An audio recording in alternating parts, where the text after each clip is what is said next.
오늘은 시세의 폭락 현상을 관찰하면 알게 되는 것에 대해서 이야기를 해보도록 하겠습니다. 우리가 이제 주식 투자를 하다 보면은 이제 폭락장을 맞게 되는 경우가 있죠. 이때 이제 어떻게 대처해야 되는지, 이 폭락 현상들을 쭉 지켜보면은 어떤 것을 알 수 있는지, 뭐 이런 거에 대해서 한번 이야기를 해보도록 하겠습니다. 참고 도서는요, 불황에도 승리하는 사와카미 투자법이라는 책이고요. 이 책의 저자는 사와카미 아스토라는 일본의 대표적인 가치투자 대가입니다. 폭락의 메커니즘이 있습니다. 이 폭락 때야말로 사실은 매수 타이밍이거든요. 그래서 특히 가치투자 하시는 분들은 그때 두려워하지 말고 사라, 뭐 이런 얘기 많이 하는데, 그래도 사실 두려움이 드는 건 사실이고 많은 투자자들이 반신반의하죠. 이거 어쩔 수가 없습니다. 그쵸? 인간이라면 다 그렇죠. 특히 내 돈이 들어간 게 크면 클수록 더 두려움의 크기도 커지게 되죠. 폭락 직후에 살 수 있는 사람은 사실 별로 없어요. 대다수의 투자자들은 이제 시세가 안정될 때까지 기다렸다가 사려고 합니다. 이제 바닥을 친 것을 확인하고 사려고 하는 거죠. 그러나 시세가 안정을 되찾는 것을 보고 있는 동안 주가는 생각보다 빠르게 올라가 버리는 것이 보통입니다. 허둥지둥 이제 그때서야 추격 매수를 하지만 이미 바닥에서 10% 이상 상승한 뒤에야 사게 되는 경우가 많다라는 거죠. 실제로 이게 이제 그 그래프인데요. 이제 폭락하는 주가의 그래프입니다. 이제 경험자들은 이제 바닥 직전에 이제 만약에 바닥이 230엔이다 하면은 이제 234엔이나 231엔에 이제 많이 이제 살려고 하죠. 그리고 230엔에 사는 사람은 아주 극히 드뭅니다. 이것은 뭐 운의 요소라고 제가 말씀드렸죠, 지난번 영상에서. 그래서 사실 이거는 운의 요소에 불과하고, 뭐 사실상 우리가 살 수 있는 가격들은 뭐 230엔은 불가능하다, 바닥권에서 사라고 제가 말씀을 드렸었습니다. 이 시세가 폭락하는 것은 사실은 매도 일색이기 때문입니다. 엄청난 매도 압력이 소수의 매수세를 떨쳐내고 일시에 대폭 하락하게 되죠. 그러나 폭락 시세라도 바닥은 치기 마련입니다. 뭐 계속 내려가가지고 계속 폭락을 거듭해가지고 0이 된다거나 이런 주식은 거의 없죠. 그래서 어떤 폭락장이라도, 어떤 폭락 시세라도 어딘가에서는 바닥을 치게 된다. 근데 이제 하락 시세가 바닥을 친다라는 것의 의미에 대해서 우리가 생각해 볼 필요가 있는데, 하락 시세가 바닥을 친다, 이것은 매도 압력이 소진된다라는 것을 의미합니다. 매도 압력이 소진된다. 그럼 매도가 없어지면 어떻게 될까요? 기관 투자가를 중심으로 매수가 들어옵니다.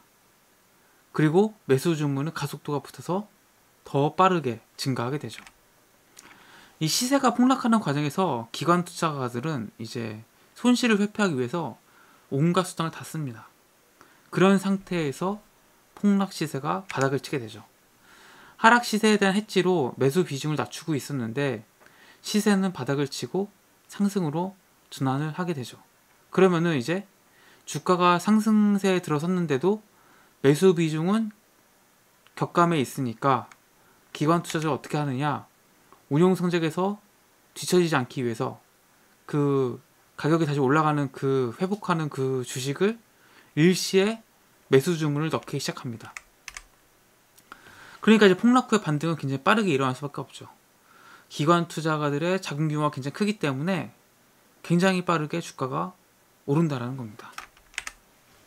폭락 후 얼마간 바닥을 다지고 나서 상승으로 전환하는 경우에는 바닥 다지기 상태가 어디까지 계속되다 언제 끝날지 모르기 때문에 상황 분석을 하면서 고심을 하게 됩니다. 그쵸? 이게 뭐 바닥을 알 수가 없기 때문에 고민을 하게 되죠. 주가의 상승이 한동안 계속되면은 그때서야 대부분의 투자자들이 이제 상승으로 돌아섰구나, 상승 추세가 됐구나 라고 인식하고 그때서야 매수에 나서게 되는 거죠. 그리고 그때 일시의 상승 시세가 나타나게 됩니다. 그렇다면은 투자자의 입장에서 우리는 폭락 때 사두는 것이 확실히 좋다라는 것을 알 수 있어요. 특히 우리는 장기 투자를 하는 거잖아요. 이게 뭐 한 달, 뭐 6개월, 뭐 1년 이게 아니라 5년 정도 보유하고 싶은 기업의 주식이다. 이러면은 폭락할 때 더 싸게 살 수 있는 기회잖아요. 그렇기 때문에 웃으면서 그 주식을 사면 됩니다. 이 장기 투자에 투자하려면 개인 투자의 경우에는 자신이 좋아하는 그 5개에서 10개 정도의 종목으로 이런 폭락하는 주식들을 집중적으로 순환하면서 매매를 해도 좋다라고 얘기합니다. 근데 이제 우리가 이제 폭락 시세하고 장기 하락 시세를 구분할 필요가 있습니다. 시세의 폭락은 모종의 이유로 돌발적으로 발생합니다. 일시적인 현상인 경우가 많고요. 회복하기 시작하면은 빠르게 회복합니다. 반면 장기 하락 시세는 대형 상승 시세 뒤에 나타나게 되는데요. 폭락했다고 해서 이때 매수를 넣어버리면은 순식간에 매도세를 만나서 시장에 먹이가 됩니다. 어떻게 구분해야 될까요? 우선 장기 하락 시세는 경기가 향하는 그 국면에서 발생합니다. 그래서 경기의 후퇴기에는 주식을 사서는 안 돼요. 그러니까 이제 경기가 좀 떨어진다. 경기가 좀 후퇴한다. 경제 성장률이 좀 떨어진다. 이런 하락 국면에서는 이제 장기 하락 시세인 경우가 많다. 한편 이제 폭락 시세는 경기가 바닥에 가까워져서 주가가 상승 추세에 들어가기 시작하는 그 시기에 빈번하게 발생한다고 얘기합니다. 그래서 이게 어떻게 보면 좀 비슷하게 보이긴 하는데 사실은 뜯어보면은 완전히 다른 거죠. 경기는 휘청거리면서도 회복 기조를 보이고 있는데 경기 회복에 대해서는 아직 회의적인 시각이 대부분인 이런 상황에서 폭락이 나타난다는 거죠. 그래서 작은 외부 상황의 변화에도 다 같이 팔자가 되는 게 이제 그런 이제 폭락장이다, 폭락 시세다라고 이해하시면 되겠습니다. 장기 그 시세 하락 같은 경우에는 어떻게 되냐? 그 직전에 큰 상승이 있습니다. 그리고 경기 후퇴기에 있습니다. 이때 주가가 뭔가 큰 폭으로 빠진다. 그러면 이제 이거는 장기 하락 시세라는 거죠. 근데 폭락 같은 경우에는 경기의 바닥권에서 나타나는 거예요. 그래서 작은 악재에도 크게 민감하게 반응해서 조그만 악재에도 주가가 큰 폭으로 떨어지는 모습을 보여준다는 거죠. 우리는 그때 이제 사면 되는 거예요. 오히려 장기 상승 시세의 초기 단계에서 가격을 다지는 조정 국면이 되어주는 거죠. 이 폭락 시세 같은 경우에는. 그래서 여러분들은 이 장기 하락과 폭락을 잘 구분하셔서 우리가 뭐 1년, 2년 보는 게 아니고 오래 보는 거잖아요. 5년, 3년 보는 거잖아요.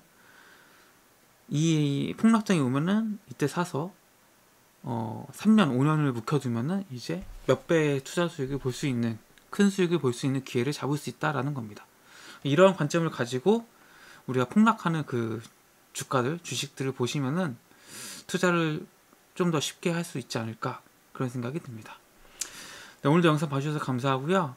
도움이 되셨다면 구독과 좋아요 눌러주시면 감사하겠습니다. 고맙습니다.